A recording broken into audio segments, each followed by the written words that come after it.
watching Team USA play hockey is probably the most patriotic you're ever going to see me get. I've never been a pound your chest USA kind of guy. I've always found national pride to be interesting because it's something that I never had to. It's like and people that grew up with me are going to scoff when I say this because I've made a lot of height related jokes in my life, but taking pride in being tall. Like I really didn't do anything to be tall. I just am tall and I'm happy that I am. And I'd argue that's probably the best way to describe my attitude about being an American. Like I was just born on a specific side of an imaginary line, and then as a result, I identify with American culture. Like I've always found that to be a fascinating concept. But I'll tell you, I forget all of that kind of logic and just embrace a life of whimsy when I'm watching the red, white, and blue play in hockey during the Olympics. It's probably the only Olympic sport that I care to invest any time or energy in, and I really haven't been paying that much attention to it over the last couple of years. I was talking about it off the air with a couple coworkers of mine. I was a senior in college back in 2010 when USA really put a run together, and Sid Crosby, ended up scoring on Ryan Miller in overtime in the gold medal game, and my heart was broken. And it felt like it never really rebounded from there. So this season, this Olympics was a pleasant surprise. The game was awesome, and as I said after Megan Keller scored her overtime goal, it really like I wish this happened 2 years ago, like back before a sitting president openly mocked Canada and kind of worsened our relationships, where like some friendly ribbing now has like an extra bit of connotation to it. But unfortunately, that's the world we live in. But in a world where things made a little bit more sense, I'd be poking a lot of fun at Canada right now. But unfortunately, I'm just going to say, good game. You played well. And looking forward to seeing you again in 4 years. We'll see what happens. First time since 1980. I wasn't alive then. Long time. It's exciting stuff. Jack Hughes, way to go, man. Taking a stick in the face, scoring in overtime. That's that guy is never. I really don't know a lot about his professional career. I'm going to be honest with you. It doesn't matter anymore. That one scene alone is going to be enough to carry him for the rest of his life. So kudos to him and everybody on the team getting it done there. Awesome stuff. Unfortunately, we're not going to be starting with awesome stuff. You guys should know that at this point. You know what this show's about. And those of you watching on the Political Voices Network, you're going to come to learn it pretty soon. It's funny. I was joking with Landon Moore. I said, I can tell there's a new segment of the audience that is thrown off when I decide to just randomly start dunking on Dems, because we're so unfamiliar with a non-tribalist show that I think it throws a lot of people off. And while I detest a large majority of what the Trump administration is doing right now, it doesn't mean that I'm somehow keen to what the Democrats represent these days. And we'll be talking about that a little bit more in the 10 o'clock hour. But we have to start here because it's just a much larger conversation that we've had on this show before, but I don't know how we reverse course on this. I do know, but it's going to require some people that really don't enjoy acting like the adult in the room, acting like the adult in the room, and allow me to establish what I mean. I'll be honest, I've been getting over what felt like a 10-day illness. I was not feeling well all of last week, 2 weekends ago, and this weekend. I was struggling outside of doing this show. Um I really didn't talk a whole lot or do much of anything just because of how my health actually felt. If you were watching the videos, you'd see me turning the mic off to cough the entire time I was doing the show, which let me tell you, is just a great first impression to make on a new audience. I'm sure they just absolutely loved that. But I'm feeling much better now. I'm bouncing back. But I say all of that to say, which I found out from a listener is one of her favorite things that I say. So I'm going to try and work that out of my vernacular now. But I say all of that to say, I took Saturday off from reading news publications, from keeping up. I was like, you know what? It'll all be there Sunday. I know I'm going to be getting into tariffs. So I at least have a heading, and then I can look this stuff up. on the on Sunday, and take some time to get into it there. So I jump into my news sources early Sunday morning. I always wake up early, even on days off. It's just the way that I'm wired at this point. And none of the headlines are about tariffs, and that's because early Sunday, we're talking 1:30 in the morning Sunday, a man with a gun and a gas can was apprehended by Secret Service at the Mar-a-Lago campus. Now, Trump was not at Mar-a-Lago. He was actually doing his job, which I was just as shocked as you are. Um, and I'm sure the person who was breaking and entering with what I can only describe was, in all likelihood, an intention to do some harm to, if not Donald Trump, somebody close in the circle, right? But it seems like it was going to be Donald Trump, had been shot when he was commanded to put down his rifle. Apparently, according to reports, he put the gas can down, did not point the gun down, started to point it. Sounds like classic suicide by cop. That is my opinion. That is not borne out by no one has said that officially yet. I am just giving my interpretation based on what people are saying about the issue there. That's not what I want to talk about today. What I want to talk about today is the reaction after that happened, because at the time we did not know the identity of the shooter. And when I heard the story, and when I heard nobody other than the shooter was injured, do you know what my first thought was after that? Oh God, I hope this isn't somebody registered as a Democrat or who identifies as transgender. Now, I am not 7 years old, so I understand that the actions of one person in an identity group are not reflective of an entire identity group.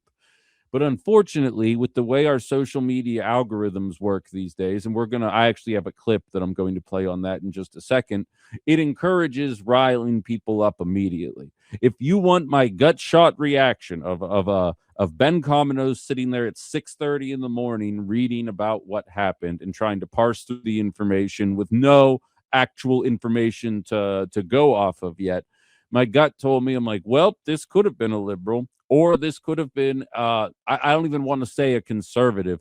I'd even almost identify him as a member of the alt-right, but somebody upset with the handling of the Epstein files or the military industrial complex, or just disappointed with Donald Trump in general.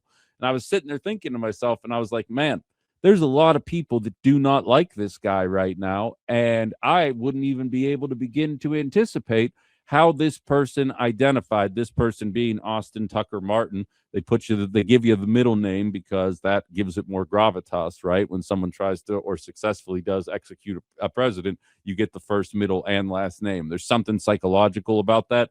I am not smart enough to know what that does, but something about getting the full name makes it sound more official, does it not? So Austin Tucker Martin is the person who ended up losing his life, in all likelihood, trying to assassinate sitting President Trump. I then proceeded to social media, where it looks as though the idea that we have no idea who could be responsible for this shooting was not as prevalent, as the ghouls of the right-wing media immediately started trying to paint this as a deranged leftist, or whatever descriptor they decided they were going to use at that time. And it's not even like we have to go that far back. A week ago, there was a mass shooting at a hockey rink that was perpetrated by somebody who identifies as transgender. Now, the actual shooting itself seems like it was much more personal than it was about gender ideology or anything like that. I have not followed the details of that story as closely as I would like, but there's, a couple other things on my mind these days. But inevitably, I am inundated anytime a transgender person does a shooting with emails and text messages about why I'm not talking about the trans epidemic of mass shooters going around, as if this is some kind of real problem or indicative of the behaviors of a general population, which, if you can't tell by my tone, I obviously find laughable. Flash forward 12 hours into the day, and we now know that my gut reaction when this shooting took, or when this effort to do a shooting took place, in fact, was borne out to be accurate. This was not a transgender shooter. This was not a liberal shooter. This was a disaffected Trump voter upset with the state of the economy and upset with the handling of the Epstein files. Now, do I think that this is indicative of an entire population of people? The attitude, yes. The actions, no. See how hard that was, MAGA. That's the way these conversations used to work. This is one sick individual who decided to take matters into his own hands because he was mad and felt abandoned by Donald Trump. And I hate to break it to this guy. I mean, obviously, I'm not in a position to be able to tell him this. J.D. Vance would be doing the exact same economic policies that Donald Trump is doing, or at the very least, does not have the moxie to crack down on corporate greed in the way this country needs somebody to in order to address the cost of living crisis. But they're not thinking about it that way. They're thinking about it as an individual who believed that Donald Trump actually meant what he said, that understood that affordability was a crisis and not a hoax, as he is trying to spin it now, who understands that a secret cabal of pedophiles is a bad thing that we should be trying to crack down on, and not sending the deputy director of the FBI, or excuse me, the director of the FBI to the locker room after the men's team wins a gold medal game. Maybe he should be cracking down on the Epstein files. And that is what this individual was angry about. He was a white guy. He was a Christian. He does not fit any of the boxes that MAGA is hoping to squeeze these kind of people into. It's like when you read somebody talking about Charlie Kirk and they say, they shot Charlie Kirk. Who's they? It was one sick individual upset about the things that Charlie Kirk was saying. To try and post that across an entire population of people is what the Trump administration wants, because they're there to sow chaos, sow the divide, right? That's, at the end of the day, that's what so much of this is about. But now that we know that this person does not fit any of the narratives, he will immediately fall off the face of the earth until somebody who does fit the narrative pops up. And then this guy, Austin Taylor Martin, Tucker Martin, already forgetting him, will be forgotten by the MAGA movement. And whatever the new shooter that fits the identity that they need him or her to fit is, that is who will be held to account and used to demonize whatever population it is that you are trying to demonize. And this is not the first time that I have had to do this segment. But what sucks is that it is 1 week apart from an effort to demonize the entire transgender community. Why did the Learning Center in Minnesota, done by Stickley or whatever that fake journalist's name was that couldn't define the word benevolent, why did that catch fire so much? Meanwhile, the actual fraud taking place, the largest examples of fraud taking place within the child care centers in Minneapolis that were done by white people. Why is it that Stickley's reporting ends up going mainstream and the anti-white people reporting doesn't seem to catch fire?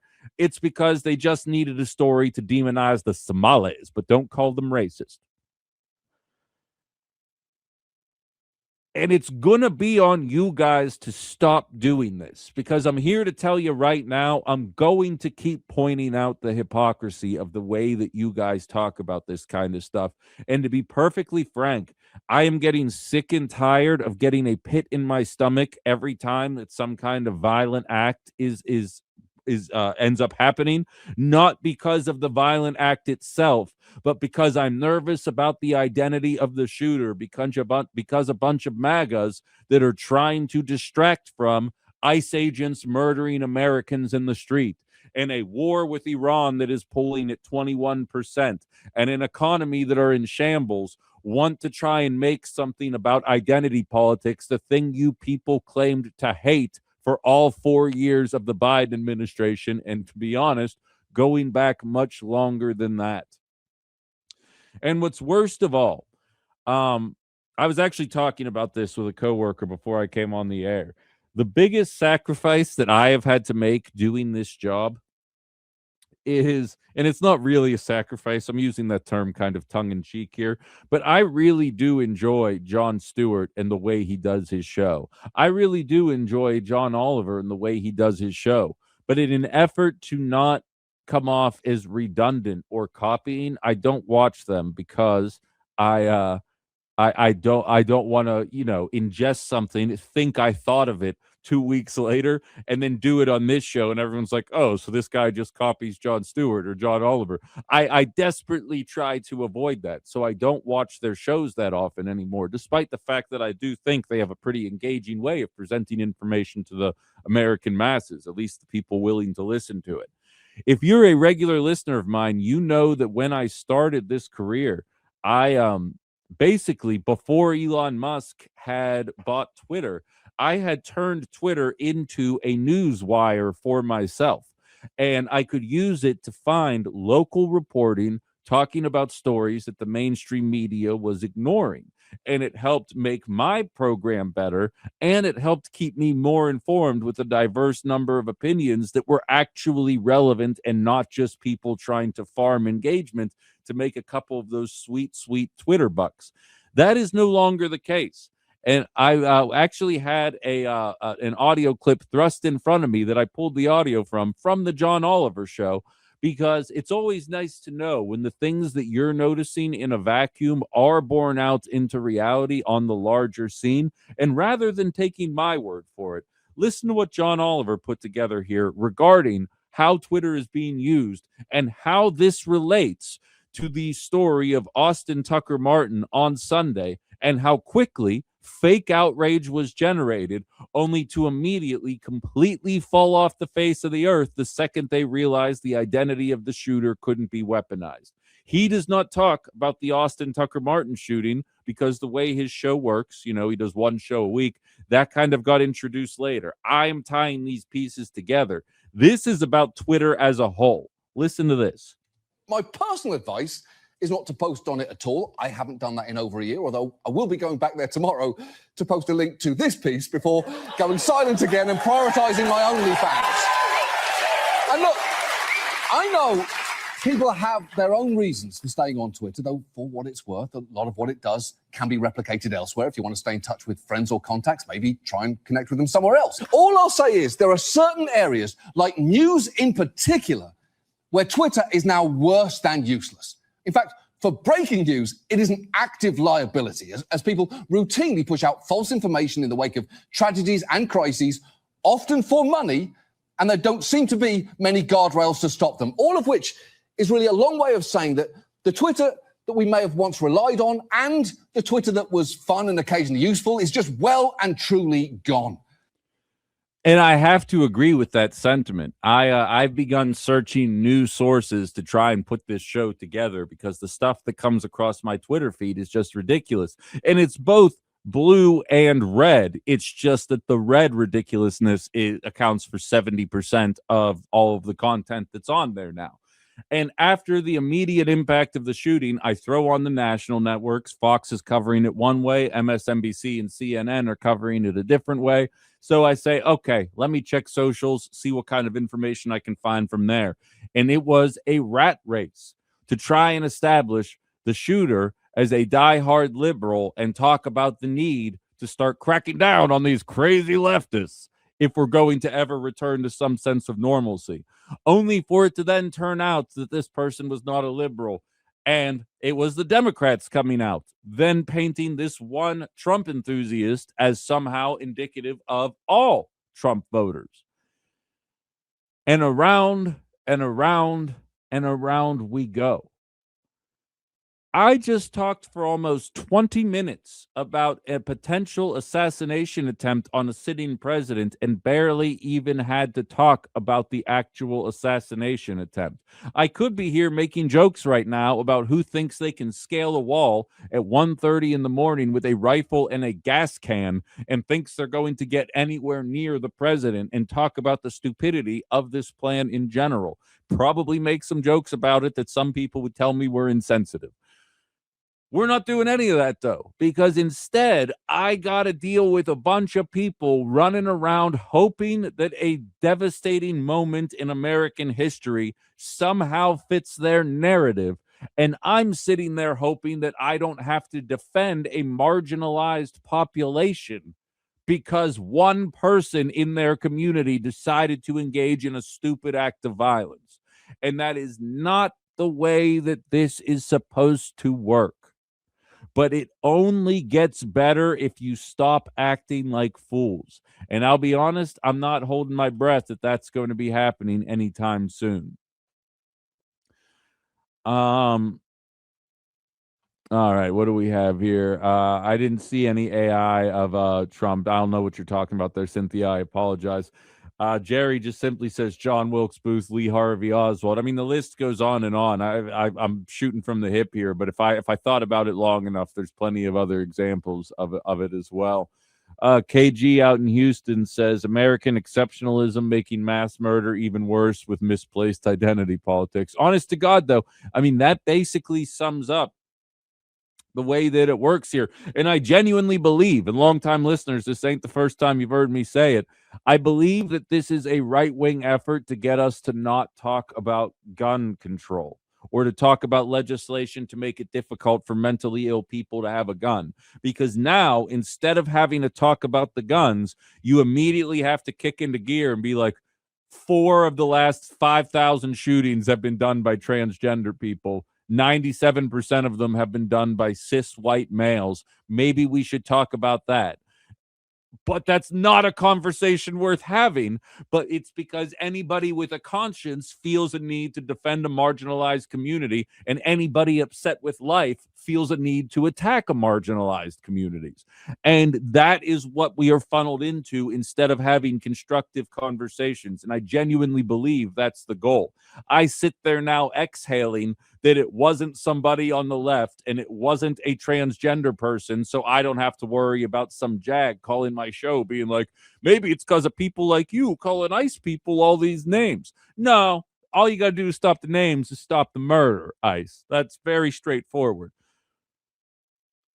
This isn't how it's supposed to work. And I hope I don't have to have this conversation again, even though I know in the pit of my stomach I'm going to need to. Anna says, I see people my parents' age often not only sharing bot posts, but actively following full AI profiles that feed them propaganda, and they think it's a real person. These profiles are obviously fake to me, parentheses for now, but next year, who knows if anyone could tell. That's absolutely an element as well. I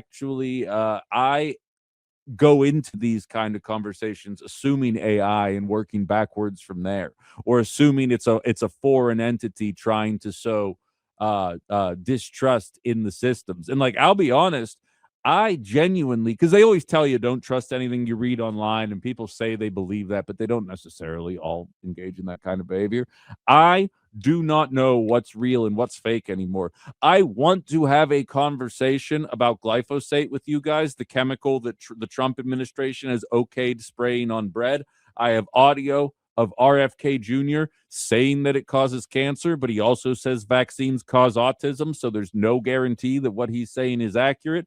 I see a lot of doctors saying that it's true, but then some doctors come out of the woodwork and say that it's false. And then all the comments underneath are botted responses that you don't know if they're real people or if it's just people in line with one side or the other. You go to medical journals, and there's different medical journals that are paid for by different entities. And you sit there and you're like, I have no idea if this thing actually causes cancer or not. And that's just one example. They are creating an infrastructure right now where you cannot trust anybody about anything, and you really have to do your due diligence and do what's right. And then you broaden the scope. You look at what people like this show at the end of the day. Yes, it's on YouTube now. It's finding a national audience. It's growing. At the end of the day, I am a local talk show host in Appleton, Wisconsin, doing a show in an industry where there are 1,600 talk stations and 1,500 of them are far right-wing nonsense, all chomping at the bit to blame a trans person, blame a Muslim, blame a black guy, blame a Mexican, blame anybody other than a straight white Christian boy. And if it does turn out that it's him, well, let's just put that away and not talk about it anymore until the next shooting that we can politicize. I'm not acting like this show is heaven sent, but I am saying I am one voice in a sea of people that are just interested in monetizing your anger. And for some reason, a lot of you fall for that monetization effort. We'll take a call and then we have to get to break. I'm super late. Hello, you're on Outside the Box. Morning, Ben. It's Dave. Yeah, what's up? Yeah, people just need to broaden their horizon, get out and read a book, go to art, see paintings on the wall. I read a lot, and I've been coming across authors and artists, graphic novel writers of the trans variety, or Venezuelan or Puerto Rican, Korean, or just, outside of our white culture here. And I'm surprised. I don't even intend to, I'm not even searching out these trans authors, but some of them are mighty darn good. Oh, It's absolutely. surprising. Absolutely. And I mean, every demographic of people, and I appreciate the call, Dave. I think it's a very good point to get a diverse perspective of readings in your life. Like, I think that everybody should take that advice. They won't, but every demographic of people has great authors, great musicians, great thinkers, great whatever, and they also have the worst kind. I'll leave you guys with this. I read a Rolling Stone article back when I was in college. Eric Clapton was being interviewed, viewed by most as one of the greatest guitarists of all time. Very good at what he does, great musician, so on and so forth. He was asked during the interview what it's like as one of the greatest musicians of his era to see what music had become at that point. It was like 2009, and if he was disgusted with the trajectory music was on. And he said in the conversation, well, in this generation, 98% of the music is crap and 2% of the music is really good. He goes, when I was hitting the scene, 98% of the music was crap and 2% of it was really good. The difference is that was long enough ago that you all forgot the 98% of the crap and only remember the 2% that was good. And we will eventually get that way with this generation as well. Every population of people has greatness to offer, and every population of people has humans that lost in life, that struggle, that take, that destroy. And pretending that one population has a more prevalent attitude towards this than any other is stupid thinking. And I guess that's the best way to end that conversation. So I really don't have anything else to say about this. When we come back, we're going to jump into the tariffs and economy conversation. Donald Trump is getting dunked on for one thing that he said. And I get there's a lot of people that are frustrated with this tariff conversation, but I do want to say he did make one very good point over the weekend that we should probably talk about. And we're going to discuss what's going on with these tariffs in general. Should we expect rebates? Is this going to be the Great Recession situation all over again? Can the Trump administration absorb something like that? Probably. We'll talk about all that on the other side of the break, and you're welcome to take part as well. 920-281-1150. We'll be back. Outside the Box, Ben Cominos, WHBY, and Political Voices Network. All right, we're back. I want to switch gears into the economic world here. As I mentioned during the setup in the local half hour, news broke about the Supreme Court rejecting Trump's tariff plan right in the middle of my program. I got the news at the top of the 10 o'clock hour back on Friday that it was happening. We had no idea how the president was going to react, and we're going to get into that in a moment. But similarly, as for theming, we're gonna keep the conversation about consistency rolling here.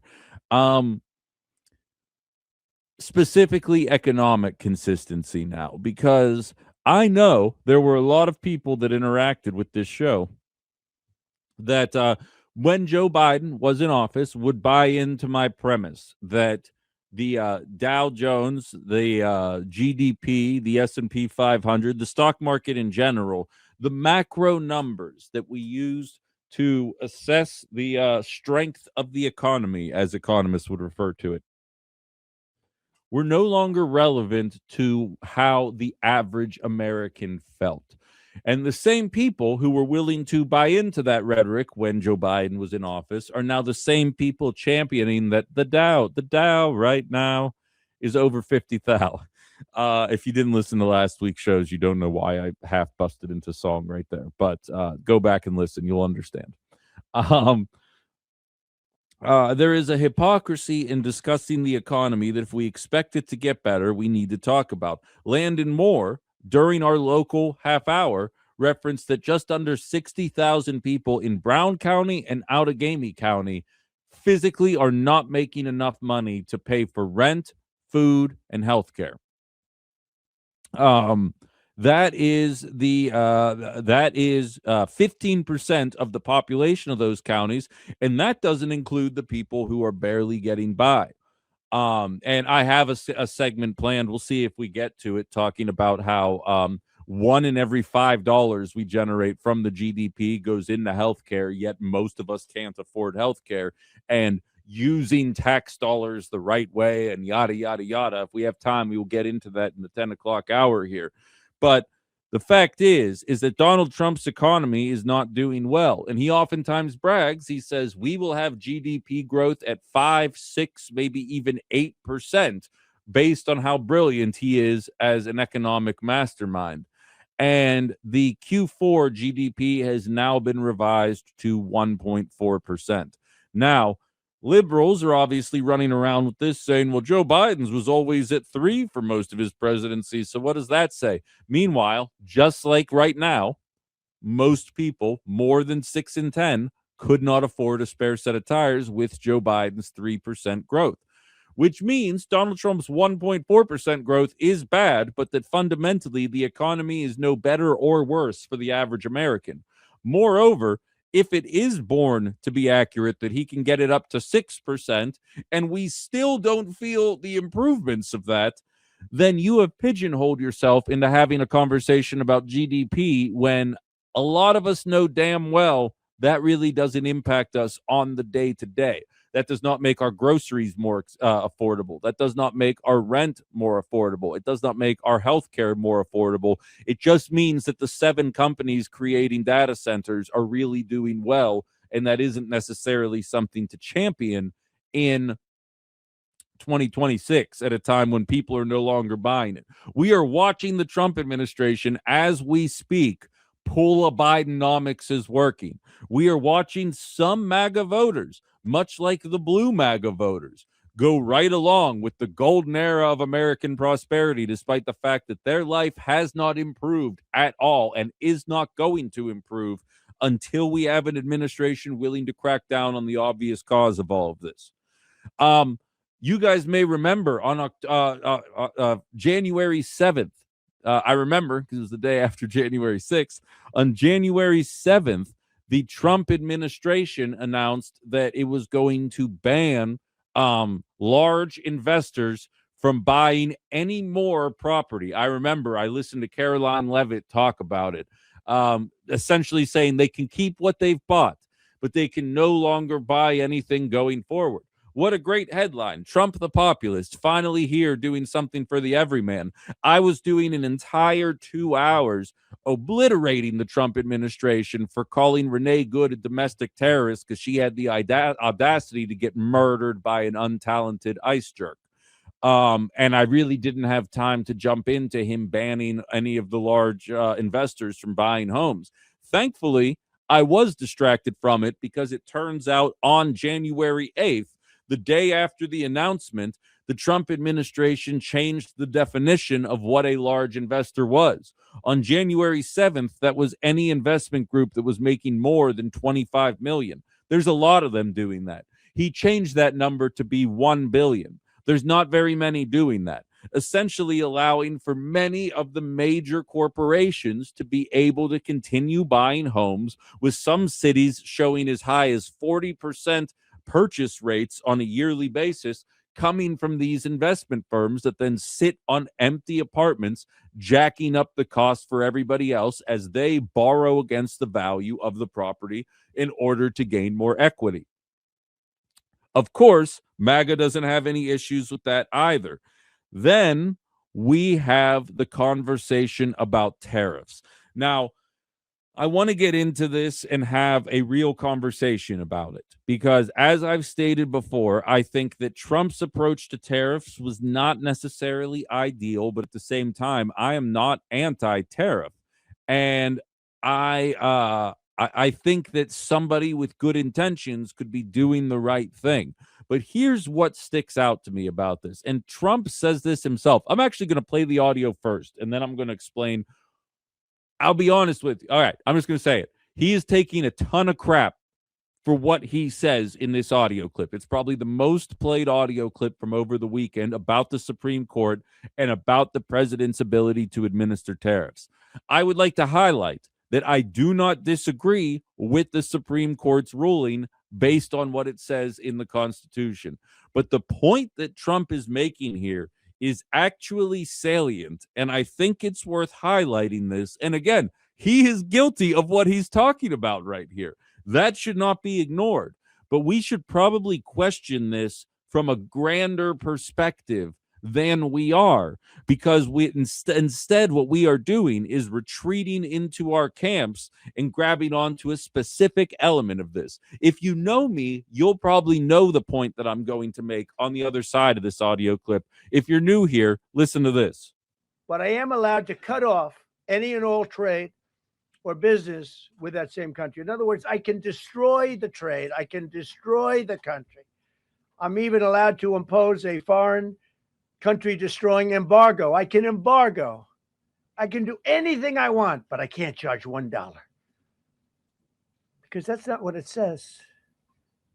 And that's not the way it even reads. I can do anything I want to do to them, but I can't charge any money. So I'm allowed to destroy the country, but I can't charge them a little fee. I could give them a little 2-cent fee, but I cannot charge under any circumstances. I cannot charge them anything. Think of that. How ridiculous is that? I'm allowed to embargo them. I'm allowed to tell them you can't do business in the United States anymore. We want you out of here. But if I want to charge them $10, I can't do that. It's incorrect. Their decision's incorrect. But it doesn't matter because we have very powerful alternatives that have been approved by this decision. You know, they've been approved by the decision. Now, again, the Supreme Court was not incorrect. The only thing incorrect about the Supreme Court is that it didn't go 9-0. And by the way, for anyone who believes what the president always says, hook, line, and sinker, in March 4th, 2024, Colorado tried to remove Donald Trump from the ballot using the Insurrection Act as a reason to do it. Reading directly from the report about it, Trump v. Anderson states says that states cannot disqualify Donald Trump from the ballot under the 14th Amendment's insurrectionist clause. The decision overturned a Colorado Supreme Court ruling holding that only Congress, not individual states, has the authority to enforce this provision against federal candidates. That was a 9-0 decision on March 4th, 2024. So the idea that these justices are somehow partisan or not willing to go along with what it is that he is trying to do, the exact same makeup. It's not like this added or subtracted 1 or 2 people. All 9 people that voted 9-0 in favor of keeping Donald Trump on the ballot are the same people that voted here. The idea that they are somehow partisan or enacting out some kind of some kind of preference of theirs is a laughable one to me. You could make the argument that the Supreme Court only steps up when they need to defend capital, but when it comes to you and I exercising rights, it's more of a 50-50 chance. That you could talk me into. But the idea that this was somehow partisan, nah, get that out of my face. Now, what Trump said in that audio clip, I think is worth reflecting on. The way our Constitution is written, we cannot impose, the president cannot impose a tariff unilaterally. But we are currently in the middle of starving Cuba of both of food, of resources, and of fuel. And there is no need for Congress to step in to do any of that. The president has the capacity to do that immediately. I am not using this as an example to tell you that Donald Trump should be able to, or any president should be able to impose tariffs while circumventing Congress. I am saying that we should probably look at the measures that the president currently has and examine whether or not those should be legal. If you are listening to me and you are a bona fide leftist, not one of those liberals that was willing to turn a blind eye to genocide up until the moment Donald Trump became president, and then all of a sudden what Israel was doing to Gaza was reprehensible. I mean the people who were willing to call it out when Joe Biden was in office, when Kamala Harris refused to condemn it. The left was up in arms about the idea of our tax dollars even going toward funding a genocide, to funding a forced starvation campaign, to funding the obliteration of a people. Donald Trump is currently enacting it. It's not another country doing it with our blessing, with our support, with our assistance. The American government is currently the ones doing it. And Donald Trump and all of Congress has a protection from this that Congress can hide behind and say, well, I'm against this, but there's nothing that we can do. The president has unilateral authority to do something like this. Meanwhile, they don't have the capacity to do something about tariffing other nations. Again, not me calling for that to be the case. I understand why a system of checks and balances is a good idea, and up until recently helped facilitate a fairly functioning democratic society.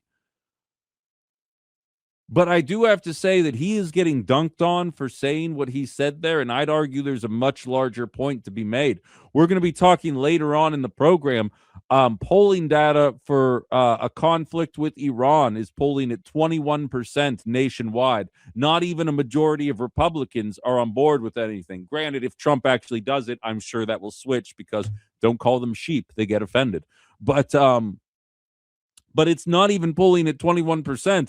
And I would argue most Democrats have been fairly quiet about what's going on in Iran. And there's a reason behind that. They can hide behind a maniac president with intentions to do so many things that a large percentage of the American population disagrees with, and out of the same side of their mouth, be able to pretend like they wouldn't do it, knowing damn well that if they had controls of the lever of power, they would absolutely be doing it. So it's some interesting food for thought. And again, I don't know what the answer is with tariffs. I know that Donald Trump is anticipating continuing along with them. He has legal authority to do this 15% tariff idea for 150 days. Upon which they can try and put together some kind of plan to address it from there. This is what I know beyond a shadow of a doubt. I am so happy that I do not run a business, and I am so happy that I'm a pretty trash consumer, and I barely spend enough money to exist in this economy, because I'd have no idea what to expect. What I do know is you're hearing clamorings about $175 billion going to the companies, most of which who artificially inflated their prices in anticipation of tariffs, some of which I'm sure will go to companies that need the welfare. But nevertheless, I am not hearing too many clamorings about those individual checks going out anymore. Will MAGA embrace an Obama-style bailout of the major corporations that have been fleecing us since before you guys have known me? because the tariff plan was ruled illegal. And if they embrace it, should we ever listen to them about their complaints on the economy again going forward? It's some food for thought that I think we're going to need to discuss, because if I know the American government, and I think I do, we're going to bail out these major corporations. And as someone who called out the flagrant corporate greed since the day you met me, who predicted that corporations would use Trump's tariffs to inflate their prices even higher than they already were, to the tune of the record profits, as someone who predicted that Democrats would use those price hikes to highlight that Trump's tariffs were ineffectual while not addressing the shady nature of the major corporations that have consolidated under our nose for the last 45 years, which seems to be getting borne out. These are the realities we need to face. And I see Ben, and I'm going to start the next segment with this, because this has my blood boiling. I'm glad that I'm able to calm down for the next couple of minutes here. But you're commenting about Joe Biden's inflation that started at 9% due to a once-in-a-lifetime pandemic that went down lower than it did in any other industrialized nation. And you and I were both in agreement that corporate greed was why it was higher. Waka waka, MAGA, not on my watch. I'll jump into that on the other side of the break. We also have KG, Anna, Jim, and Brian all chiming in as well. We'll get you guys in on the other side. Outside the Box, WHBY. All right, we're back. Ben Cominos, Outside the Box, WHBY, and the Political Voices Network. Outside the Box is brought to you by Roush Plumbing and Remodeling, the plumbing and remodeling company that the Fox Valley depends on. If you're just joining us, we started off a conversation talking about Austin Tucker Martin, the attempted would-be assassin on the Mar-a-Lago property. Now had a much larger conversation about identity and having a conversation about violence in this nation that doesn't explicitly break down into othering people. And for the record, I mean, again, I didn't have a show during Trump 1, so it's not like I could have been a voice of reason when stuff was happening, but there was quite a stretch during the first administration where anytime someone who identified as a Trump supporter would engage in some kind of violence, and the national networks would try and paint the MAGA movement all as one giant violent operation that is to me, it almost kind of feels like the blowback against liberal shooters, against transgender shooters, is mostly in response to the same kind of stuff going on from 2017 to 2020. I always think it's important to reference when January 6th happened, that was like 3,500 people. It's not nothing. It's definitely not nothing. But it's also not 73 million people, and the idea that even that moment is somehow indicative of some kind of significantly larger population of people, I think is a laughable assertion. Now, if on February 23rd, 2026, you're insisting that we need to do the SAVE Act because the 2020 election was rigged, maybe sit this conversation out. But by and large, I think it's important to remember that the actions of one are never indicative of the actions of many, and trying to pretend that it works otherwise, to be honest, I think is why we get into as much trouble with the military-industrial complex as we do. Because just like in America, the actions of a handful of people in another nation, more than likely as a result of something that we did either recently or in history, are not indicative of that entire population of people, and you most certainly shouldn't bomb the Middle East into oblivion. We then pivoted into the conversation about the economy, about the Trump tariffs, and more specifically about the president's capacity to administer tariffs, or lack thereof, compared to some of the pretty devastating things that the president does have the legal authority to do, and just kind of calling that kind of logic into question for future generations, because it is legal what America is doing to Cuba right now. Going into Venezuela and just stealing a president is legal based on the way that America operates. But The idea of applying tariffs to certain goods at certain countries, well, that's just a bridge too far. I'm not saying it is the inappropriate ruling based on how the Constitution is written. I'm saying that when you do step back and look at it, and I used a Trump quote to highlight this, when you do step back and look at what has been deemed legal versus what has been deemed illegal, you really should question it. Like, that's kind of what outside the box even means. It's just like, oh, well, of course you can't do that. That's what it says on this 250-year-old piece of paper. And it's like, okay, well, how about we, think about this in a little more modern terms today and maybe reflect on how this could possibly be done better, and, some food for thought at the very least. Now, I do want to say, Ben had mentioned Joe Biden's 9% inflation. He goes, dude, I agree with it being corporate greed. The point being that it is not unique to Trump. It absolutely is not. But the fact of the matter is, it is worse.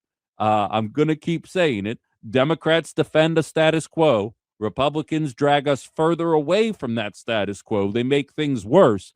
Then Democrats show up again and say, okay, well, we can't roll back any of the things that this administration did, but we can defend this new, crappier status quo, and you better like it. Otherwise, the Republicans are going to show up and make things worse again.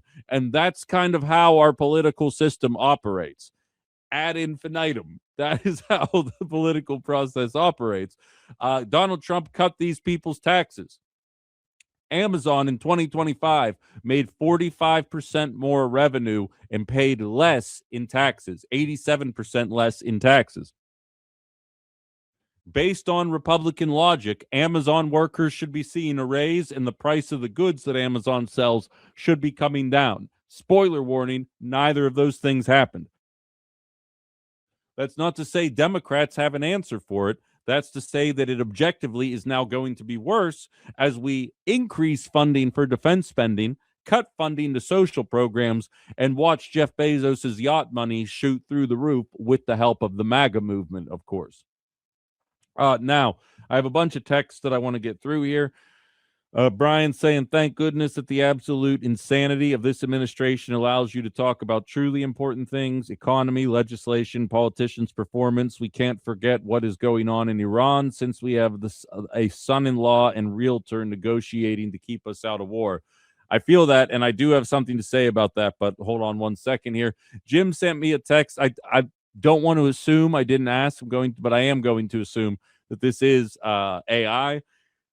It says glyphosate. Wheat farmers have been spraying that on their crops for decades at season end. Something about speeding the drying process by killing the plants a little early. The last decades also have seen an explosion of gluten sensitivity and other intestinal and bowel medical issues. Actual causation, though, is very difficult to know for sure, which I feel like that's the most educated answer that we can have right now. What I do know is, and I think I actually didn't use this audio on Friday, but if I remember correctly, I did pull it. Yes. Regardless of your thoughts on him, and again, I said it in the last hour, RFK Jr. said vaccines cause autism, and now we have a measles outbreak. So I'm not saying that he's some kind of scientific genius. What I can say is, if you believe that what he is telling you is his version of the truth, here's what RFK Jr. said last month. Well, I believe that glyphosate causes cancer. So it may do that. It may not do that. I can't prove that. And realistically, I can't even find the correct answer in medical journals. But what I do know is he is now going around telling people that he does not believe that anymore. That clip that I just played you is from 1 month ago. So do what you want with that information. That's where it stands as of right now. Anna simply says nothing has any teeth, including the Supreme Court. I guess that's in response to me talking about the Trump administration claiming to crack down on large investment firms buying home properties, only to find out all they did was change the definition of large investors from an investment company with 25 million in assets to an investment company with 1 billion in assets, allowing for most groups to continue doing what they're doing. KG says, I can imagine great musicians like Bach and Mozart and Beethoven saying 2% of the music is good and 98% is crap. That's what everybody says in every generation. It's a matter of growth that allows us to see the good in every generation and the bad. It's not particularly difficult. I will tell you, my generation has the worst rap music. Like mid 2000s is objectively the worst kind of rap that is out there. Go into the 90s, it's awesome. Go into the teens and the 20s, it's awesome. Mid 2000s rap, really bad. And I lived through it. Just trust me. Um, Hal says apparently Justice Gorsuch, in his concurrent opinion on Friday, wrote a scathing opinion of his fellow justices' inconsistent rulings. He accused them of changing their opinions based on who was president, and he blamed both sides, basically accused them of bias, which I think is pretty difficult to ignore. Anytime Arnold Schober is on this program, I joke with him, but, there's a lot of truth in that joking that he wants to believe in a Supreme Court, and we can say the same thing about the Wisconsin Supreme Court, right? The idea that justices remove their bias when they become a judge is a laughable one, and I would argue that a lot of the rulings that come out of our national Supreme Court reflect that of partisan biases. The faster we can come to grips with that, the faster we can move on and try and assess if there's alternatives to how to address these things. Kristen says, the thing with inflation is that whether the rate is up or down, prices have not gone down. Once they raise them, they never bring them back. I'm referring specifically to grocery prices. And that, Kristen, and I know I don't have to convince you of this, that's why I'm a favor of FDR-style tax rates again, but that would have to be married to a proclamation that, that it has to go into social spending. The Washington Post is reporting over the weekend that if Donald Trump's $500 billion package to the Defense Department actually goes through, Pentagon officials, it's the Washington Post. I have it right here. It was over the weekend that White House aides and defense officials have run into logistical challenges surrounding where to put the money because the amount is so large. The extra $500 billion endorsed by the top Republican in the House Armed Services Committee would push annual U.S. military spending to a staggering $1.5 trillion after making unprecedented cuts to nutritional assistance and Medicaid last summer. So the reason why grocery stores for the boomer generation and their parents' generation had much more affordable options for groceries then relative to the money that they were making is because there was no incentive to gouge. There was competition from mom and pop grocery stores, meaning if you charge too much, you could just go to a different grocery store. And even if they all moved in cahoots together, the highest tax rate was between 70 and 91%. The effective tax rate was 56%. And any company trying to take advantage of their customers would immediately get shot down. Now, the way it stands today, the 1% officially has more access to wealth than the bottom 50% for the first time ever. It just crossed last year. Again, not specifically a Donald Trump problem. He is doing not a damn thing to address it, but it is not a uniquely Trumpian problem that we find ourselves in this position today.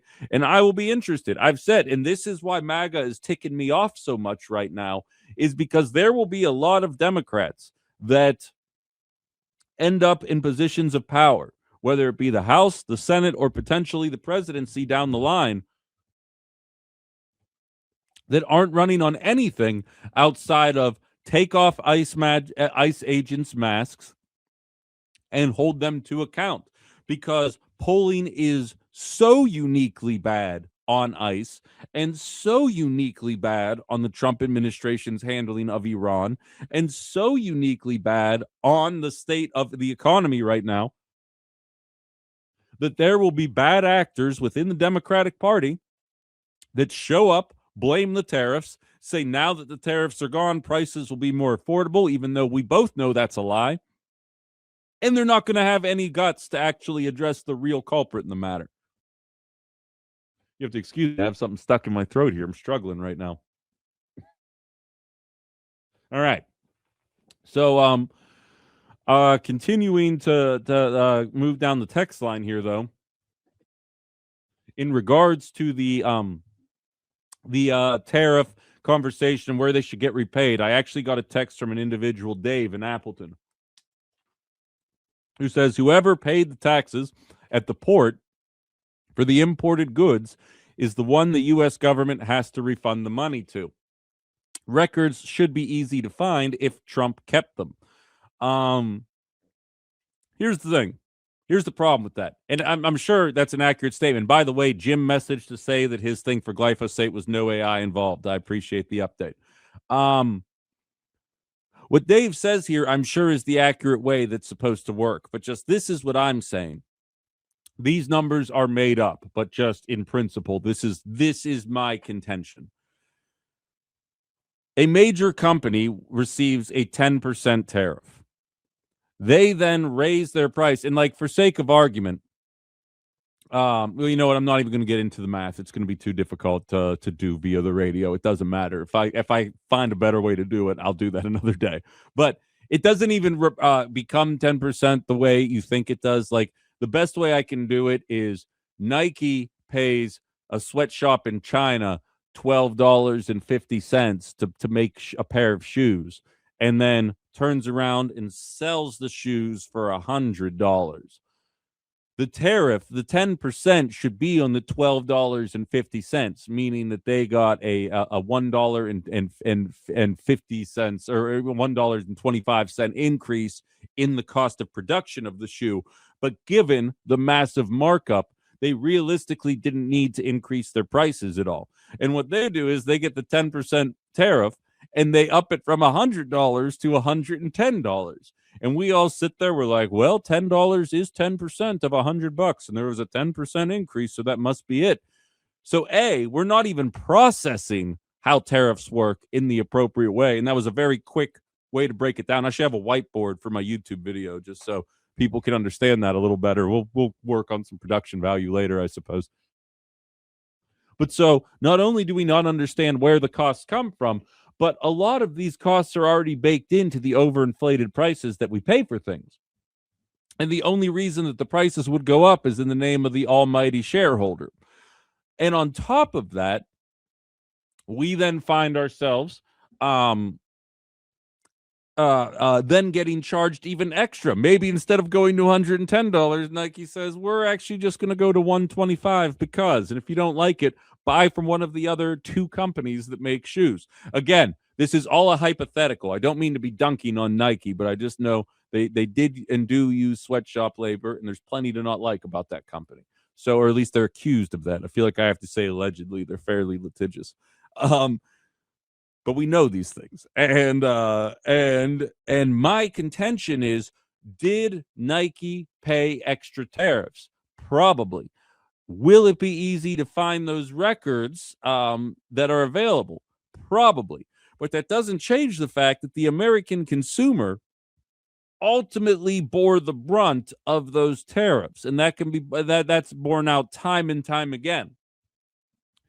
And now there's a discussion in the government about only paying back the companies to the tune of $175 billion who didn't even absorb the cost of the tariffs because, again, they jacked their prices up even further than the already artificially jacked up prices during the Biden years to account for the tariffs, some of which never came to fruition, some of which did come to fruition and then were rolled back, and some of which did end up taking place, and we just ended up paying more as a result of it. I don't know what the appropriate way to handle this is, but what I do know is that someone that, and I mean myself here, 16 years later is still giving Obama crap for handing out a several $100 billion package to bank owners so they could have golden parachutes while they gambled away our housing market and job market for anybody entering the workforce at that time. Hi, how are you? I sure as hell am not going to sit back and watch Donald Trump do it again. I'm absolutely going to highlight what it is that they are trying to do and why we should not put up with this kind of garbage anymore. Trust me, as someone who has paid off their student debt, who is an advocate for the government forgiving student debt for a ton of millennials and Gen Z that are stuck in a never-ending debt treadmill that they absolutely are not going to escape from based on the way the system is set up right now. I am sick and tired of watching us bail out corporations and bail out some of the wealthiest people on the planet without acknowledging the fact that they knew the risks of running a business and that tariffs can change. Okay, great. Why the hell aren't they then beholden to the same rules that apparently we hold 18-year-olds that are making the biggest decision of their life at that point on where or whether to go to college? We hold them to account in perpetuity. But if a major billion-dollar corporation gets dinged, well, I mean, it's a simple Fortune 500 company. What are they really to do? The cards are stacked against them, and we're supposed to pretend that that's a normal way to behave in this situation? GTFOH. That's all I have to say about that. I'll tell you what, break time, then we get into foreign policy. War with Iran. Nobody wants it. Not literally nobody, but the statistics do not lie. Even within the Republican Party, the majority do not want to see this crap happen. The polling data is out, and I think it's worth highlighting, and it ties to Trump's polling numbers in general. But then, there's a reason I call it the failing New York Times, and I know that bothers some of you, but I'm going to have a pretty egregious example of exactly why it is, because you're already watching the industry side of the military-industrial complex manufacturing consent for war with Iran. And if you haven't seen the headlines, if you haven't seen the articles of what they're putting out there, I'm going to read you one of the articles, part of one of the articles, and I'm not going to tell you what ticks me off about it while I'm reading it. And I'm going to allow you to determine before I tell you what the answer is. The way they are spinning this is designed to scare you and to get you on board with what's happening. Do not fall for it. We'll talk about it on the other side of the break. Outside the Box, WHBY. These USA hockey photos are legitimately surreal. Like, talk about just ruining a historical moment. And this isn't even because, I mean, Lord knows if you know me well, I've never been a huge FBI fan. The idea that Trump or Biden, for that matter, somehow were unique in their politicization of an organization like the FBI, I've always found to be a laughable claim. But seeing Kash Patel, who is most known for defending an underground pedophile ring, seeing Kash Patel in the locker room for the USA photos, it just throws everything off, and it just sucks. It sucks that he was there. It sucks that these people interject themselves into everything, even the stuff they have quite literally nothing to do with. Just I hate it. I hate those pictures so much of an otherwise awesome moment in American history. Just gross. Just gross pictures. But all right, DEI FBI secretary or FBI director, just like the DEI defense secretary, but for that it was DEI for stupid white guys. But nevertheless, all right, war in Iran, polling not looking pretty right now. Realistically, the public broadly dislikes tariffs. Really not big fans on new wars. Not big fans on ICE raids where mothers get shot in the head. And when you see the polling data on all these different metrics, it really makes you wonder what the MAGA movement has to offer people, considering how low this polling data is. Donald Trump's numbers with independents have been in free fall for the better part of a year. Like, for instance, in February of 2025, according to CNN polling, which is CNN polling, so grain of salt, but it doesn't mean you can't see trend lines. In February of 25, he was at 43%. Then March, they got him at 35, April at 31, July at 32, October at 28, January 26 at 29, and then right now he's at 26% amongst independents. not a favorable place to be, especially considering there's about as many partisans on either side of the political aisle, which, by the way, Dave and Appleton did stress voting third party, which is definitely an important disclaimer to make here as well, depending on the candidates that are put forward. I don't know if you guys have seen the video yet, but Gavin Newsom went to a predominantly black audience in Atlanta, and he said to the crowd, he's like, I'm just like you. I got under 1,000 on my SAT, and I can't read speeches. Excuse me. What's funny is like the reason why working class people think Democrats are out of touch is like people can't afford their medical bills or rent is too expensive. And meanwhile, liberals are like, we got to stop asking so highfalutin educated if the normal folks are going to relate to us. Like, no one cares if you're smart. To be perfectly honest, I would actually prefer that my presidential candidate feels smarter than I am. Like that, I'd prefer not to feel smarter than the president. And let's just say the last two presidents we've had, I have not felt that way. And so as a result, you watch them do these ham-fisted ideas to try and rise in prominence. And I'm here to tell you right now, if my choices are J.D. Vance or Gavin Newsom, third party is going to be the only way forward. I'm just not putting up with that. For the record, I don't believe either of those candidates are actually going to be the premier candidates coming from their respective parties. I think we're just kind of a slave to the moment right now, but in no way am I thinking that is going to be indicative of who actually ends up coming out of this conversation. That's just me, of course. Could be wishful thinking. I could be trying to superimpose my own beliefs onto reality, but I don't think my poor little brain could handle it, guys, if it ended up going that way. So I'm just going to keep telling myself that until we see what ultimately ends up happening. But believe you me, I will be using this platform to make sure that Gavin Newsom gets as far away from a potential presidency run as he physically can. I can promise you that much. J.D. Vance, I'm going to have to leave that up to the MAGAs to handle. They're gonna need to parse through this on their own.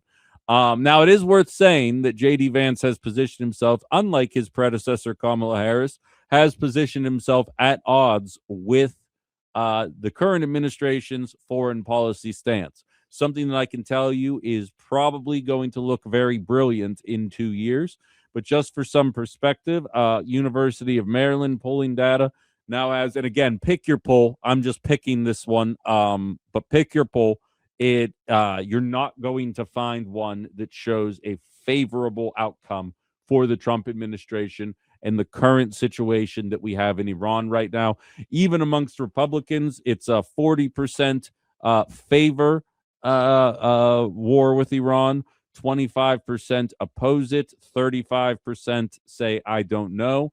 Amongst Democrats, it is 6%, 74%, and 19%. Amongst independents, it is 21%, 51%, and 28%. And then in general, when you add it all together, it is 21 to 49 to 30. Opposing coming away in all categories except Republican in terms of war with Iran.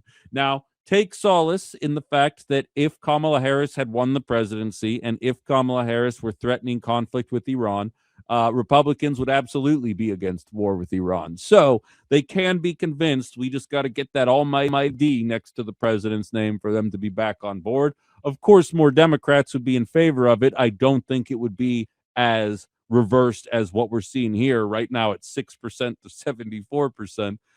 If only we could have got that in terms of genocide, we probably wouldn't be dealing with this. More on that later, of course. But so the American public has established in no uncertain terms that they have no interest in going to war with Iran. And here's the real kicker, ladies and gentlemen. This war is and was completely avoidable. Where we are at right now, for those of you that need a history lesson, Donald Trump tore up Obama's Iranian nuclear deal back in 2018, almost exclusively based on the idea that he hates Barack Obama. We then have spent the past 7 years going back and forth on whether or not we're going to get a new plan. Joe Biden ran on getting a new Iranian nuclear deal, did not actually do anything to push that closer to the finish line. We now have the Trump administration who has a proposal on the table. And I really want to say this in no uncertain terms. It is almost beat for beat the exact same thing as the Obama deal. Now, I know Donald Trump and his supporters well enough to know you get a deal that Obama did 10 years ago that the Trump administration scrapped. Then you allow the Trump administration to bring that deal back on the table. Everybody claps like trained seals, and then we move on to the next story. Whatever, as long as we avoid war with Iran, I can handle the hypocrisy of the MAGA movement. At this point, it just kind of rolls off my back. But if the war actually breaks out, that's another conversation entirely. And more importantly, this is all brought about because Donald Trump behaved the way he did in his first term and is now pushing to try and achieve the same goals that we already had on paper during his first term. The New York Times currently has an article out right now that is available for free. Trump considers targeted strike against Iran, followed by a larger attack. Now, I read the article not because I hate myself, but because I wanted to see how long would it take the New York Times to highlight that this is not as a result of Iranian aggression or as a result of a direct threat to American security, and that this was brought about by Donald Trump's removal of the Iranian nuclear plan and now desire to bring it back. To the New York Times credit, they did talk about it. 22 paragraphs into the article. I don't want to jump to conclusions here. I know my audience is very well read and educated. Most audiences are not. And I'm willing to bet most of them don't get to paragraph 22. And moreover, the way that they are presenting the conversation about Iran is clearly designed to fearmonger and get you on board with these attacks. And if you think I'm making that up, there is a New York Times article separate of the one that we are writing right now. Now, I'm going to tell you what it says, but I'm not going to tell you why it's wrong. And I'm going to allow you guys to jump to a conclusion here before I explain it. It says that Iran could use its proxy terrorist groups to impact American interests abroad. And then the terrorist group that it suggests that Iran would use is Al-Qaeda. Does anything sound wrong about that to you? Now, some of you listening probably. I'll give my audience the benefit of the doubt. I'm willing to bet a handful of you guys do understand what's wrong with that statement. But for the rest of you guys that might not know, because I don't think this is common knowledge, the leaders in Iran are Shia. Al-Qaeda is Sunni. In their world, I'm not saying this is the way it should be. I'm saying it's the way it is in the Middle East. Nothing I can do about it. In their world, those two are mortal enemies. Iran ain't telling Al-Qaeda to do crap to American citizens. And this is printed in the failing New York Times. So you're telling me that a professional journalist went through a professional editor, all of the eyes that have to see something before a publication like the New York Times goes out, and nobody was questioning these claims. Donald Trump called the New York Times the failing New York Times because they have the audacity to highlight exactly when he is misleading the public, and I believe that they are not in the wrong for doing that.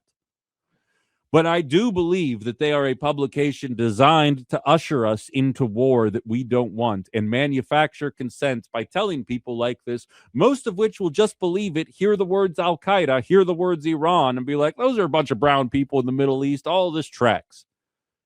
And for every show like mine willing to tell you, oh, no, they're making this up, there's 50 other ones telling you we got to bomb Iran before this happens. And by the way, I see I have a caller coming in. It is interesting to me. I'm old enough to remember when the Houthis blocking business ships in different canals and straits. Well, that was terrorist activity. If that's the case, then what are we doing to Cuba? It's almost like we pick and choose how terrorism works, don't we? Hello, you're on Outside the Box. Hey, Ben, Cynthia in Florida. You made me laugh, but I was going to ask you if the New York Times has pointed out that Hezbollah nor Hamas have attacked the United States. And I saw Mike Huckabee, and he talked about them being our enemies. They've never attacked us. And people living under occupation have a right under international law to fight against the occupiers. Yeah. But I'm so glad you brought up the Sunni Shia schism. And let me remind people, or tell them if they didn't know, General Soleimani, Persian, was killed. He hated Al-Qaeda. He fought against ISIS. He fought on behalf of the United States in Afghanistan fighting the Taliban. And we killed him anyway. Yeah. Oh, yeah. If you follow this stuff Jeez, enough, man. you realize, I think before I die, Zelensky is going to be an enemy of America at some point. They will find a reason, and I'll be like you. I'll be in my 60s or 70s. I'll be like, I remember when we were told we had to do everything to defend this, and around we go. We always turn on our proxies, and I don't know why these clowns don't get it. Yeah, they see it. Oh, no, it'll be different for me. This time it'll be different, which I appreciate the call, Cynthia. I think you're spot on. It's a frustrating reality to deal with, especially when some of the largest publications are explicitly there to convince you that this is what you want, even though 2 months ago it never even crossed your mind. Don't fall for it. Maybe just don't read that publication. It's the best I can do for you on that. We got to get to break. We've got one more segment. We're going to tie a bow on this show today, a number of different ways to go it. But you know what? I've been dunking on MAGA pretty hard today. Let's bring up a report about why Democrats failed that they're trying to bury, and I think I have a reason why. We'll be back. Outside the Box, WHBY, and Political Voices Network. Conflict with Iran is uniquely unpopular. Stands to reason Democrats would get very loud about it, right? I mean, even Ben, he texted to highlight, he said all but 3 countries probably live in fear of America invading them. We are the bullies. It's a reality that I think a lot of us remain oblivious to because we don't have to see it every day. In fact, during the Biden administration, I would oftentimes use the line, fascism abroad is no better or worse than fascism at home. The difference is we see it every day. And sure enough, what we're watching happen, like if you think the idea that Renee Good or Alex Preddy can be shot and there's no investigation and nothing police can do to actually bring about any kind of accountability, no oversight, no nothing. If you think that's frustrating and not something that we should have to tolerate, oh man, do I have stories to tell you about what's going on in the West Bank right now and under the Biden administration that you couldn't have possibly cared less about. And that is an issue in and of itself. And hopefully, if nothing else, this administration's waking people up to that. But I think I've been alive long enough to know it'll be business as usual, regardless of which way these things go. But I will say, you would think with a 21% approval rating in terms of conflicts with Iran, the Democrats would be beating their chest about this one and highlighting exactly how anti-war they are. This is an article from Drop Site News with Ryan Grimm. I trust them a lot for their political, their foreign policy coverage. I think they do a very good job and ultimately speak a lot of truth to power. The article goes, the letter led to a phone call between one of the letter's organizers and the top foreign policy aide to Schumer, Chuck Schumer, who laid out the thinking of many Democrats in the Senate. The organizer who took the call agreed to share details of the conversation in exchange for anonymity. A congressional source briefed on the call shortly afterward confirmed the details.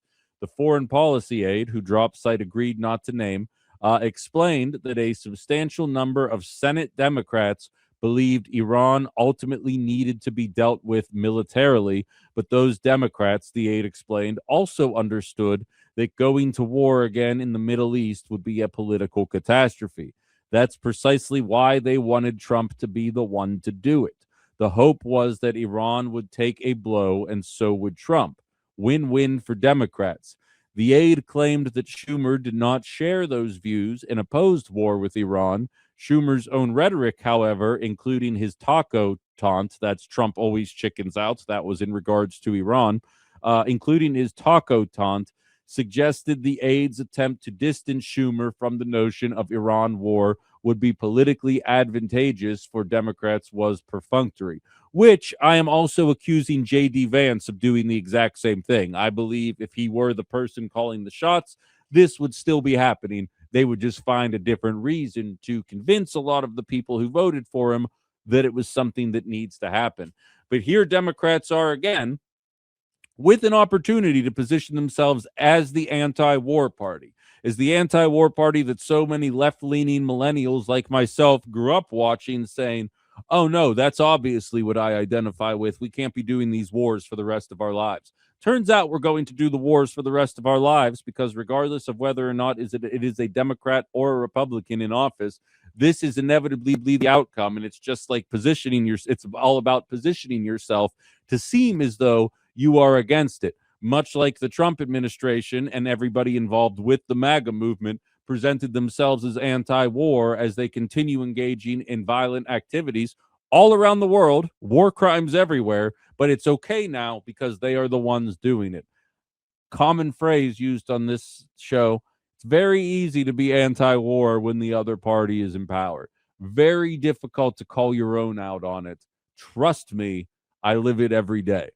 And it shows that Democrats have not learned a lesson, as Axios is reporting right now.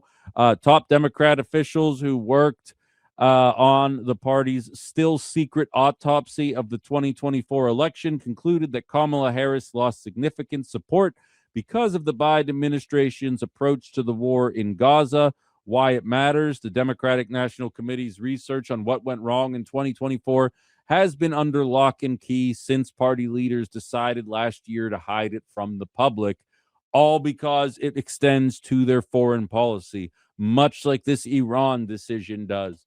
And if you're like me and are looking for an alternative that isn't going to engage in shipping our tax dollars into a never-ending war front, you do not have an option, because it is both parties prevalent with it, are draped in it, and it is only a matter of time until enough of us wake up to see that nobody is coming to make sure that tax dollars go to, God forbid, healthcare. With that, we have to call it a show. Download the WHBY app. Just search WHBY in Google Play or in the App Store. You can listen to the show. It's entirely shortly after I wrap up. You can also check it out on Spotify, Apple Music, Podbean, Spreaker. Anywhere you get podcasts, Outside the Box is available. Just search Outside the Box with Ben Cominos. And, of course, there is a video that goes live at 1 p.m. Central Time every single day, 2 p.m. on Tuesdays. It's an entire video broadcast of the show as well, if you're interested in what things look like behind the scenes, available at the Political Voices Network. That does it for this show today. Haley is on next. We'll talk to you guys tomorrow. Outside the Box. Thank you.